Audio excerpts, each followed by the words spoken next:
Hi friends, welcome to my channel. ఈరోజు వీడియోలో మనం ఎంతో టేస్టీగా అండ్ క్విక్గా అయిపోయే పొటాటో అండ్ టమాటా కర్రీ ఎక్కువ మసాలాలు ఏమీ వేయకుండా ఎలా చేయాలో చూద్దాం.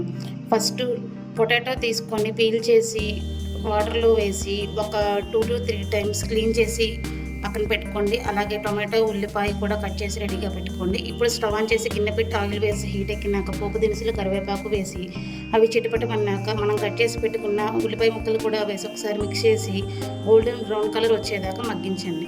తర్వాత మనం కట్ చేసి పెట్టుకున్న టొమాటో ముక్కలు కూడా వేసి ఒకసారి మిక్స్ చేసి మూత పెట్టి ఒక 5 minutes అలా వదిలేసారంటే చాలా ఫాస్ట్గా కుక్ అవుతాయి. గుజ్జు గుజ్జుగా ఉంటే టేస్ట్ చాలా బాగుంటుంది. తర్వాత మనం ముందుగా క్లీన్ చేసి పెట్టుకున్న పొటాటో ముక్కలు కూడా వేసి ఒకసారి మిక్స్ చేసి ఉప్పు, పసుపు వేసి ఒక చిన్న టీ గ్లాస్తో ఒక 2 గ్లాస్ వాటర్ యాడ్ చేయండి. ఇప్పుడు ఒకసారి మిక్స్ చేసి మూత పెట్టి ఒక 20 minutes మీడియం ఫ్లేమ్లో పెట్టి ఉడికించారంటే చాలా మెత్తగా కుక్ అవుతాయి. ఒకసారి మూత ఓపెన్ చేసి చెక్ చేసుకోండి ఉప్పు కరెక్ట్గా సరిపోయిందా లేదా అని. పొటాటో కంప్లీట్గా కుక్ అయినాక లాస్ట్లో చిల్లీ పౌడర్ యాడ్ చేసుకోండి. అప్పుడు చిల్లీ పౌడర్ యాడ్ చేసి ఒకసారి మిక్స్ చేసి మూత పెట్టి ఒక 5 minutes అలా వదిలేసారంటే మనం వేసిన చిల్లీ పౌడర్ అనేది ముక్కలన్నిటికీ బాగా పట్టి టేస్ట్ చాలా బాగుంటుంది. మీకు ఇంకా మెత్తగా కావాలంటే ఇంకొంచెం ఒక 10 minutes అలా ఎక్స్ట్రా కుక్ అవ్వనివ్వండి.